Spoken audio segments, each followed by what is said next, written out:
Welcome to रटिस teaching with logic YouTube channel. आज हम लोग क्लास 9th का फिजिक्स एस चांद का लाइन बाय लाइन डिस्कशन करेंगे। राइट, एक एक चीज़ को देखेंगे, आराम से देखेंगे, हर कंसेप्ट को आसानी से समझेंगे। प्लीज़ लाइक शेयर और सब्सक्राइब करें चैनल को और ढेर सारा प्यार करें आप, ताकि हम ज़्यादा से ज़्यादा वीडियो ला सकें और आपको एक एक कंसेप्ट को अच्छे से डिटेल में एनालिसिस करके बता सकें।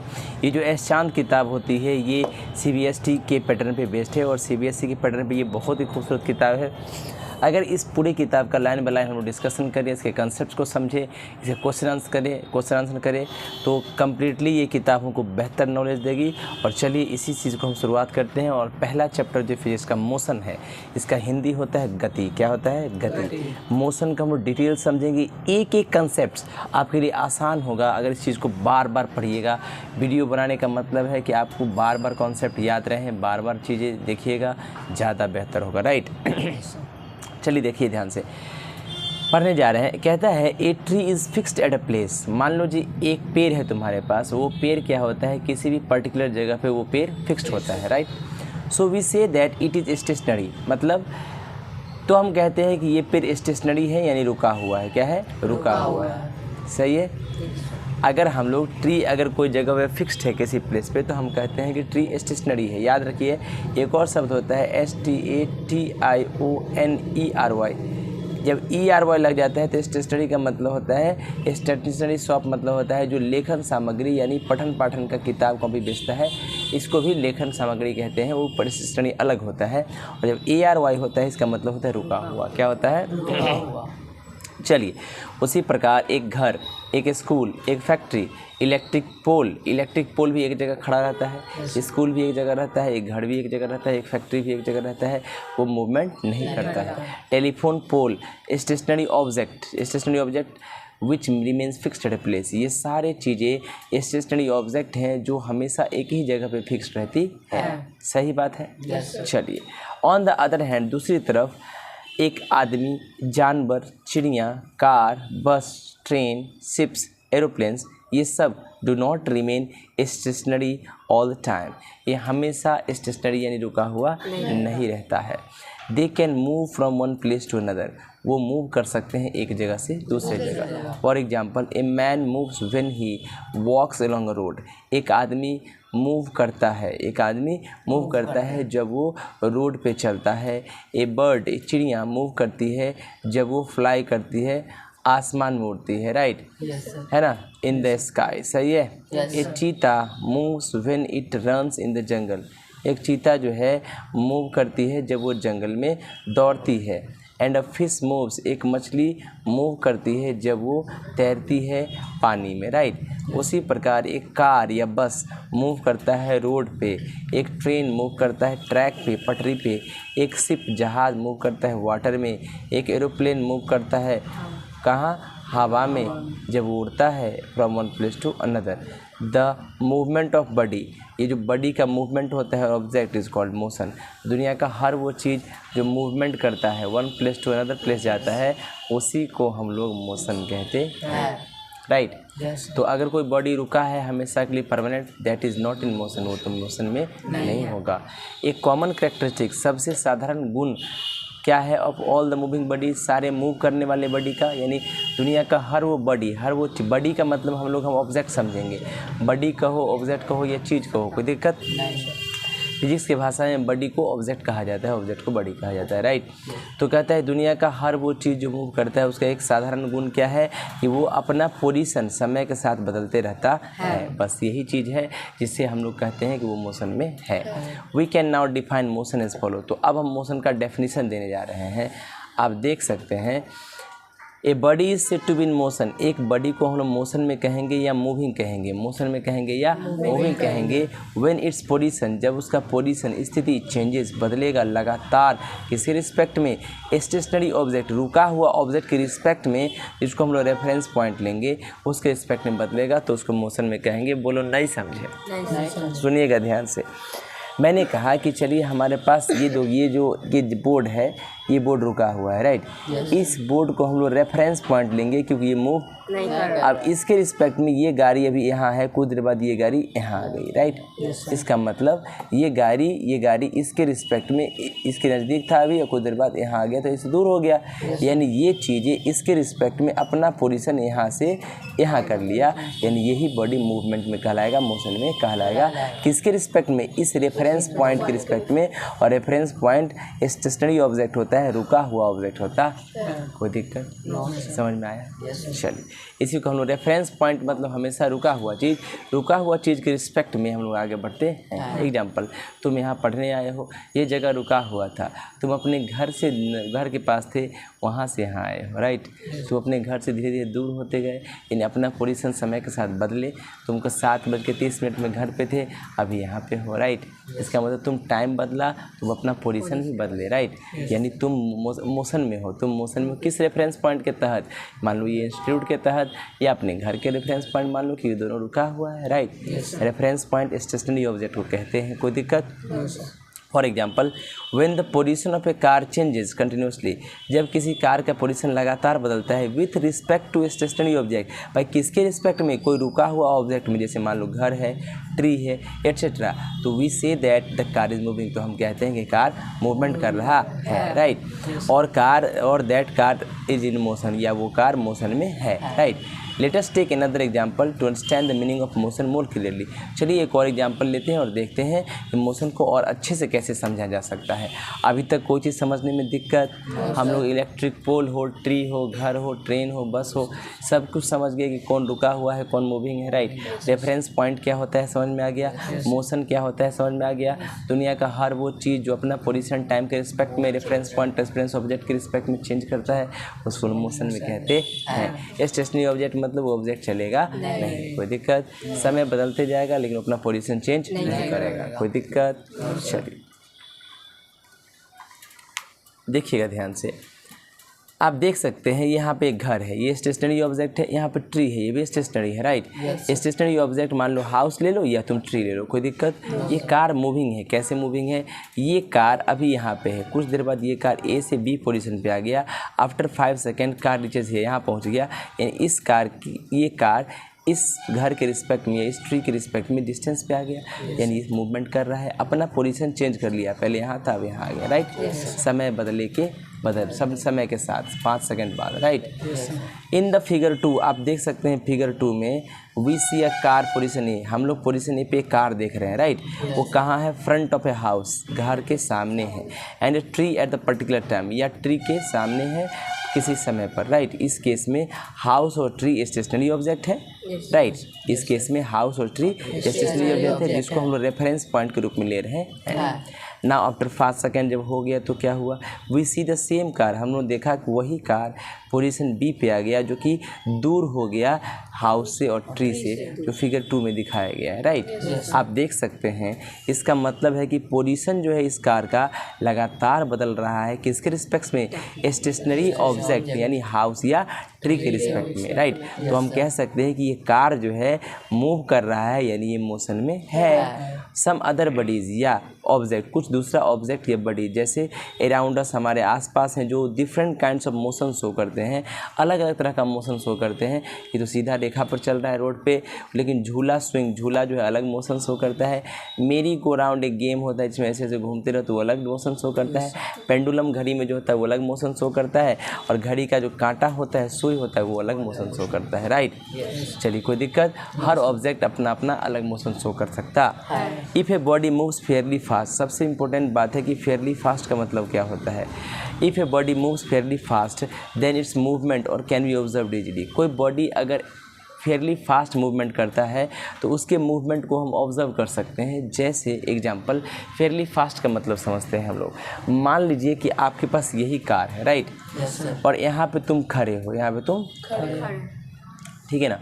तुम इस कार को देख रहा है कि कार इस घर के पास यहाँ है, कुछ देर बाद ये कार यहाँ से, तुम आँख से देखा तो पता चल गया आराम से, ठीक है। अब मान लो कि जैसे घड़ी का सेकंड वाला सुई होता है चलता है तो कोई दिक्कत नहीं होता है, लेकिन घंटा का सुई तुमको पता ही नहीं चलता होगा कि मूव कर रहा है नहीं, तो उसको फेयरली फास्ट नहीं कहेंगे। लेकिन तुम देख रहा होगा कि सेकंड का जो कांटा है उसका मूवमेंट तुम देख सकता है, तो फेयरली फास्ट का मतलब होता है कि ऐसा मोशन किसी बॉडी का जिसको आराम से हम ऑब्जर्व कर सकें, राइट। नहीं, अगर ऑब्जर्व नहीं हुआ तो फेयरली फास्ट नहीं होगा, मतलब ऐसा मोशन जिसको हम आराम से देख सकें, ऑब्जर्व कर सकें, राइट। कोई दिक्कत? चलिए, तो कहता है कि if a body moves fairly fast, अगर कोई बॉडी फेयरली फास्ट मूवमेंट करता है तो उसके मोशन को आराम से हम ऑब्जर्व कर सकते हैं। But if a body moves very slowly, अगर कोई बॉडी बहुत धीरे धीरे चलता हो देन इट बिकम्स डिफ़िकल्ट, तो बहुत कठिन हो जाएगा ऑब्जर्व करना उसके मूवमेंट को तुरंत, राइट। घड़ी के घंटा वाला कांटा पर तुम देखते रहो, दिमाग गड़बड़ा जाएगा, राइट। तुमको लगेगा कि ओह मूव कर भी नहीं कर रहा है, राइट। तुरंत आप उसको ऑब्जर्व नहीं कर सकते हैं। For example, A wrist watch, कलाई के घड़ी में 3 हैंड्स होता है, सुई होता है, a second hands, a minutes hands and hour hands, right, which move round and round, जो लगातार गोल चक्कर लगाता है डायल के, किसके डायल के? वॉच के। Now the second hand of A watch moves quite fast, जो सेकेंड हैंड, जो घड़ी का सुई का सेकेंड कांटा होता है, सेकेंड दिखाने वाला, वो इतना आराम से घूमता है, क्वाइट फास्ट, इतना तेज होता है कि उसको ऑब्जर्व कर लेते हैं। So we can observe the movement और motion of second hands of the watch easily, right. But the minute hand and hours hand of a watch move quite slowly, बहुत धीरे वो चलता है, so their movement can not be observe easily, right? So we will have to keep on observing the position of minutes hand and hours hand for some time to find out whether they are moving or not. अगर आप minute hand क्या चीज़ minute hand और our hand को अगर आप देखना चाहते हैं तो टाइम से देखना पड़ेगा, टाइम तक देखना पड़ेगा, ठीक ना, कि वो मूवमेंट कर रहा है कि नहीं, कुछ समय देना पड़ेगा आपको, right. This is because when a body moves, जब कोई बॉडी मूव करता है तो उसका पोजीशन समय के साथ बदलता है, तो टाइम तो देना पड़ेगा, तो टाइम दीजिएगा तब उसका मूवमेंट ऑब्जर्व कीजिएगा, यही बात है।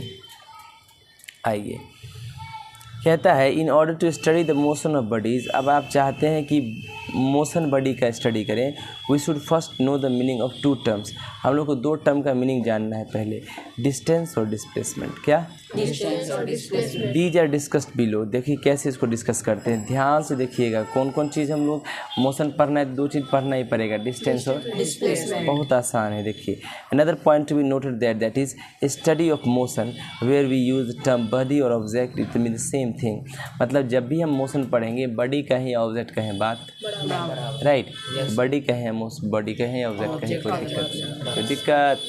चलिए ध्यान से देखिएगा, हम लोग अब डिस्टेंस ट्रेवल्ड और डिस्प्लेसमेंट को देखने जा रहे हैं, किसको?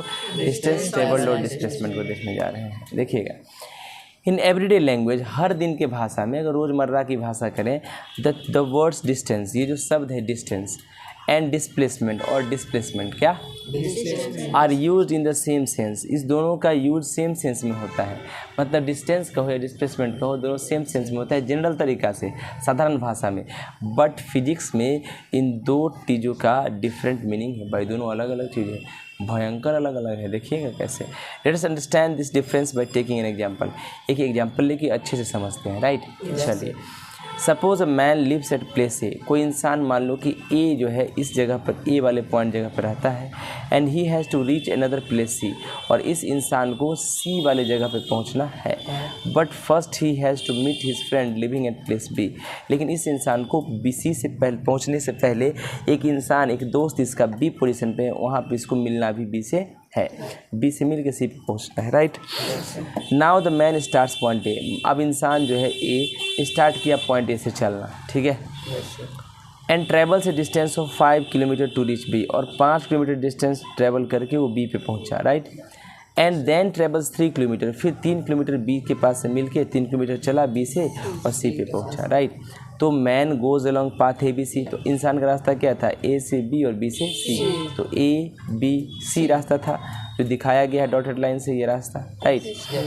Length of the path A B C, तो ये जो रास्ता है ए बी सी, इसका लेंथ मेजर करो, क्या करो मेजर? लेंथ, तो 5 और 3 8, वही एक्चुअल डिस्टेंस देगा ट्रेवल्ड बाय द मैन। तो ये जो मैन ए था, जो ए जगह पर रहता था, ये जो यहाँ से इस रास्ते से चल के इस रास्ते तक आया, उसका एग्जैक्ट डिस्टेंस 8 किलोमीटर हुआ। कैसे? वो रास्ता का लंबाई ही मेजर कर लिया। देखिएगा ध्यान से, मैंने कहा कि अब हम लोग देखने जा रहे हैं क्या देखिए कि भाई अगर आपको डिस्टेंस मेजर करना है, क्या मेजर करना है, तो जो भी पाथ यानी रास्ता का जो भी लंबाई हो माप लीजिए, वही डिस्टेंस हो गया, राइट। फॉर एग्जांपल आप देखिए इन दिस केस एक्चुअल लेंथ जो पक्की लेंथ था ये पाथ का, right, path covered by the man वो 5 किलोमीटर प्लस 3 किलोमीटर या 8 किलोमीटर था। डिस्टेंस कितना हुआ मैन का, 8 किलोमीटर, राइट। अब देखिएगा ध्यान से, we will now discuss this problem in different way. अब इसी समस्या को हम अलग तरीक़ा से डिस्कस करने जा रहे हैं, राइट।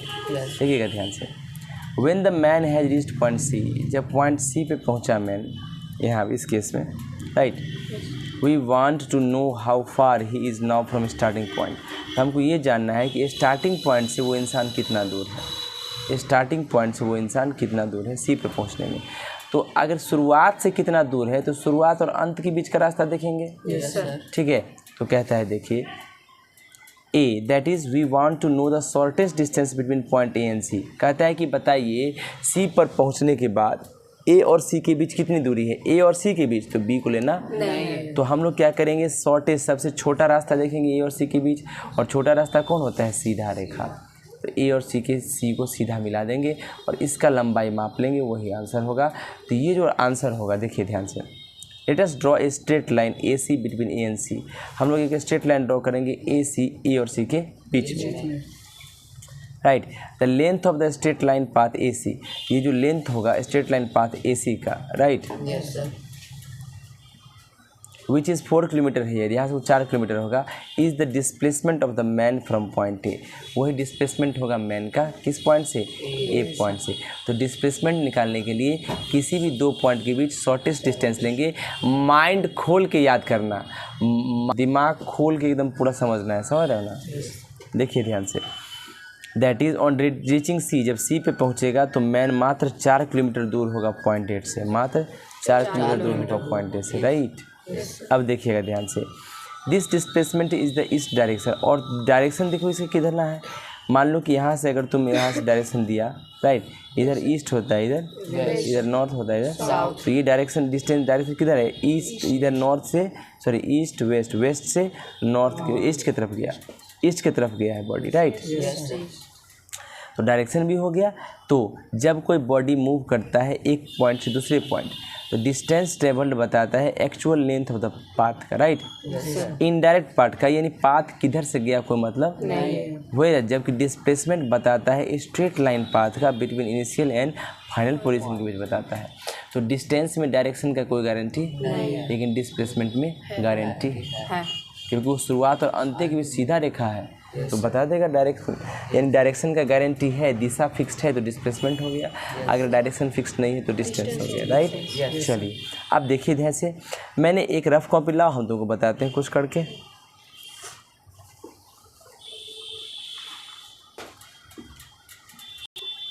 चलिए हम लोग एक्सप्लेन करते हैं चीज़ों को। देखिए ध्यान से, मान लीजिए कि मैं हूँ, मेरा नाम जानते हो तुम लोग, ये रचितानंद है, राइट। और यहाँ पे रचितानंद, मान लो कि यहाँ इंस्टीट्यूट पे रचितानंद को जाना है, इंस्टीट्यूट पे जाना है, राइट। लेकिन मान लो कि इस इंस्टीट्यूट पर जाने का एक नहीं बहुत सा रास्ता है। ये पहला रास्ता, इसको बोल देते हैं पाथ ए, ठीक है, पहला रास्ता। एक दूसरा रास्ता है ये, ठीक है, इसको पाथ बी नाम देते हैं, राइट। एक तीसरा रास्ता ऐसे ऐसे करके गया है, इसको पाथ सी नाम देते हैं, ठीक है। अच्छा एक रास्ता है ये, इसको पाथ डी नाम देते हैं, ठीक है। सुनिएगा ध्यान से, अगर तुम्हें बताओ रचितानंद के पास पैसा कितना भी हो, अगर रचितानंद चाहता है कि हम जल्दी से पहुंच जाए, संसाधन को बचा के, पेट्रोल डीजल बचा के, पैसा बचा के, Rachitanand path A, path B, path C और पाथ डी में से कौन से पाथ पे जाएगा, पाथ डी। अच्छा याद रखिए, तो जब भी सबसे शॉर्टेस्ट डिस्टेंस होगा वही डिस्प्लेसमेंट कहलाएगा। यानी हम लोग को अगर चलना हो तो किस रास्ते से चलेगी, डिस्प्लेसमेंट वाले रास्ते से। ये इनिशियल पोजीशन है जहाँ पे रचित है, और जहाँ पहुँचना है वो फाइनल पोजीशन होता है, कोई दिक्कत। अच्छा तो इसके अलावा जो सर जिगजैग पैटर्न था तुम देख रहे हो, इसका डायरेक्शन फिक्स्ड है, राइट। Yes sir. ये क्या हो गया, डिस्प्लेसमेंट। लेकिन इसके अलावा जितना भी रास्ता है वो सारा रास्ता डिस्टेंस होगा क्योंकि उसका कोई फिक्स डायरेक्शन नहीं है और वो उल्टा सीधा है, जैसे तैसे घुमा हुआ है, राइट। तो इसका डिस्टेंस निकलेगा। इसका डिस्टेंस कैसे निकलेगा? मान लो कि छोटा अगर जगह है तो हम लोग धागा को क्या करेंगे, इसके ऊपर डाल देंगे, राइट, और धागा को फिर सीधा करके नाप लेंगे, लंबाई पता चल जाएगी कितना डिस्टेंस है। तो ये सर तो जो डिफरेंट डायरेक्शंस होगा वो डिस्टेंस को बताता है और जो फिक्स डायरेक्शन होगा वो डिस्प्लेसमेंट को बताता है। इनिशियल पोजीशन जहाँ तुम खड़े हो शुरुआत में, फाइनल पोजीशन जहाँ तुमको पहुँचना है, राइट। कोई दिक्कत, कोई समस्या, कोई तकलीफ? इसका मतलब हम लोग को जानकारी चाहिए था डिस्टेंस और डिस्प्लेसमेंट का, राइट। पकड़िए इसको। आखिर देखिए यहाँ पे ये if a vehicle goes from town A to town B, एक गाड़ी है जिसको टाउन ए से टाउन बी तक जाना है, right, by travelling on road over the hill, पहाड़ के ऊपर से एक रोड को ट्रैवल करके, right. It will have to travel distance 25 kilometre. इसको 25 किलोमीटर का डिस्टेंस ट्रैवल करना पड़ेगा। क्या चीज़ करना पड़ेगा? Distance. But if a vehicle goes from town A to town B on the straight road, अगर ये व्हीकल, ये गाड़ी अगर टाउन ए से टाउन बी के बीच सीधा रास्ता से जाए, है ना, थ्रू अ टनल, एक टनल के द्वारा अंदर से, इन द हिल के अंदर, it will have to travel only 10 kilometre, जिसको मात्र 10 किलोमीटर ट्रैवल करना पड़ेगा। So in this case distance travel हुआ 25 किलोमीटर, जबकि डिस्प्लेसमेंट हुआ मात्र 10 किलोमीटर। तुम किस रास्ते से जाओगे? डिस्प्लेसमेंट से जाओगे। समझ लो, स्मार्ट बनो, इंटेलिजेंट बनो, सही है। चलिए, so whatever be the actual length of the path followed by a moving body, क्या होगा एक्चुअल लेंथ पाथ किसी भी मूविंग बॉडी के द्वारा, डिस्प्लेसमेंट जो बॉडी का होगा हमेशा रिप्रेजेंट होगा shortest distance between the initial position and final position of the body.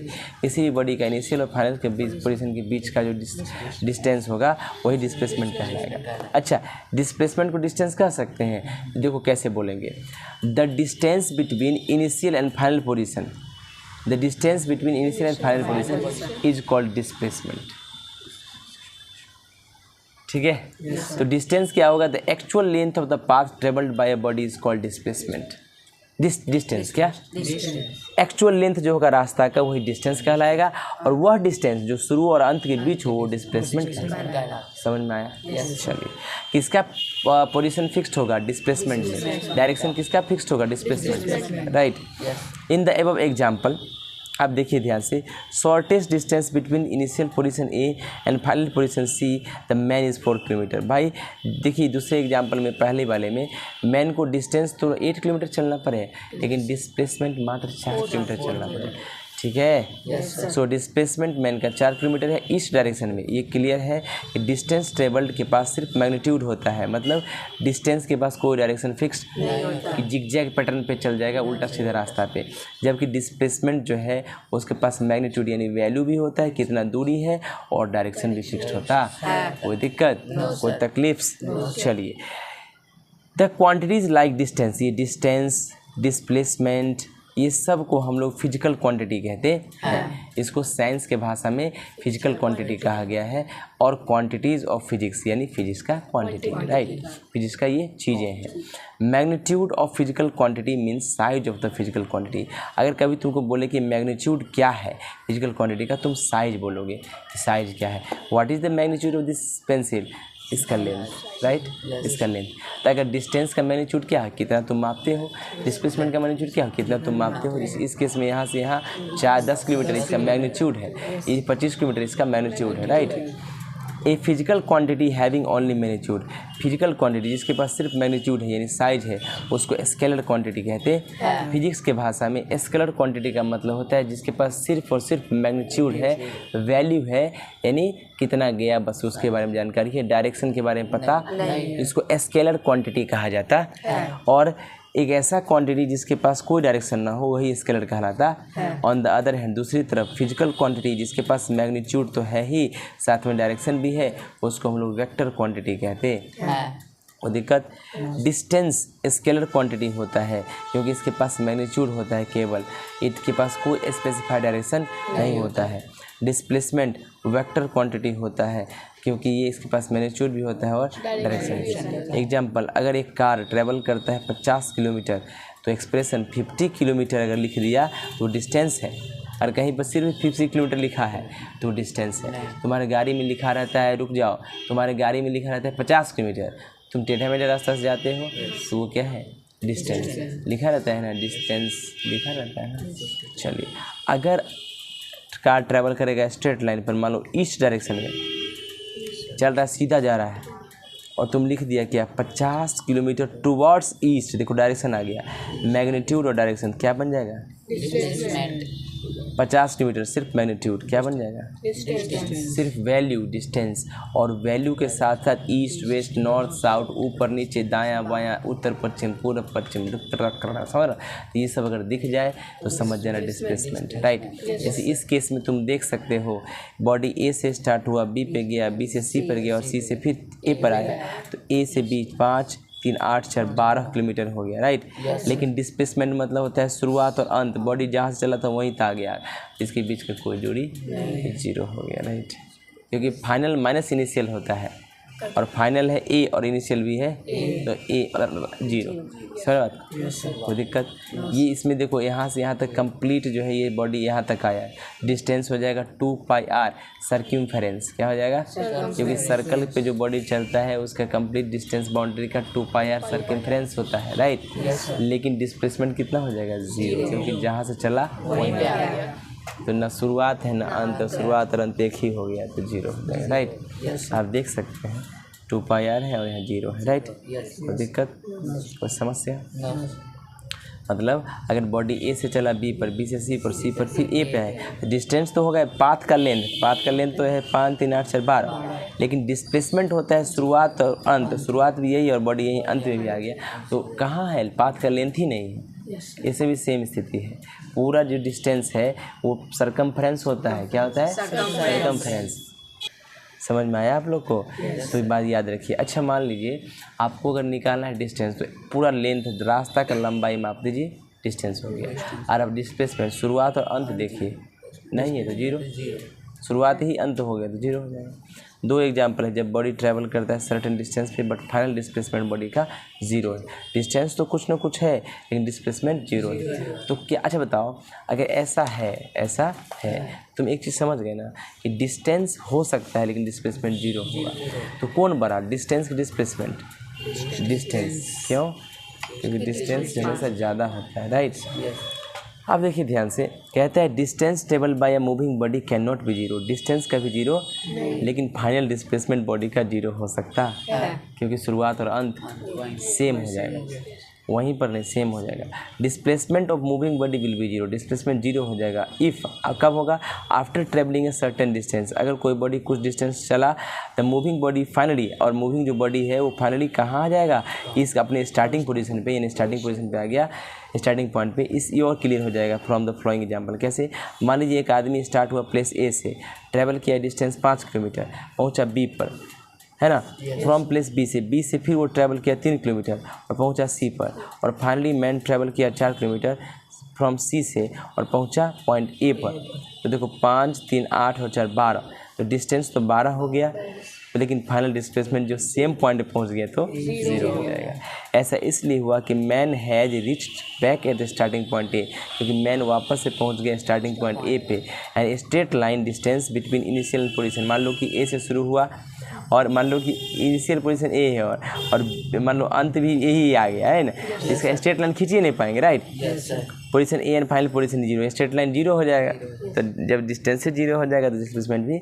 If we take a round trip and reach back at starting point, अगर हम गोल चक्कर लगाएं, मान लो ऐसे गोल चक्कर लगाएं, तो गोल चक्कर लगाने के बाद अगर सेम पॉइंट पे पहुंच गए तो हमारा डिस्टेंस तो हो जाएगा 2πr, नहीं, लेकिन हमारा डिस्प्लेसमेंट हो जाएगा 0। Then we have travel some distance, अगर मान लीजिए स्टार्टिंग से गोल चक्कर लगाए तो डिस्टेंस तो कुछ ना कुछ ट्रेवल किए, आवर फाइनल डिस्प्लेसमेंट लेकिन 0 हो जाएगा, बिकॉज स्ट्रेट लाइन जो है यहाँ से स्ट्रेट लाइन, इसी के ऊपर से स्ट्रेट लाइन नहीं खींच पाएंगे, इनिशियल लाइन फाइनल पोजीशन का विल बी 0, स्ट्रेट लाइन ही 0 होगा। एग्जांपल, अगर हम लोग सर्कुलर ट्रैक पे, यानी गोल चक्कर रेडियस r है, हमारा सर्कुलर ट्रैक है, एक ट्रैक है, इसका रेडियस r है ना, and reach back at starting point ए, और ए से चले और ए पे ही पहुँच गए, है ना, जैसे 5b में था, 5b कहाँ फिगर है जिसे याद देखिए, है ना, तो दिक्कत यहाँ पे शुरुआत और अंत ए पे ही पहुँच गए थे, नहीं, तो हम लोग ट्रैवल किए डिस्टेंस तो 2 पाया जो कि सरकमफ्रेंस है ट्रैक का, राइट,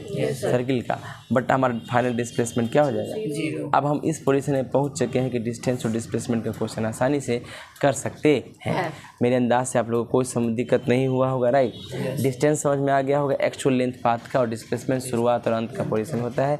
डिस्प्लेसमेंट में फिक्स्ड डायरेक्शन होता है, लेकिन डिस्टेंस में कोई फिक्स डायरेक्शन नहीं होता है। हम लोग अभी एक चीज़ और देखें, स्टेशनरी बॉडी, दुनिया का हर वो बॉडी जो समय के साथ अपना पोजीशन चेंज नहीं करता है वो स्टेशनरी बॉडी होता है, स्टेशनरी ऑब्जेक्ट होता है। उसी को रेफरेंस पॉइंट हम लोग मानते हैं। क्या मानते हैं? रेफरेंस पॉइंट मानते हैं।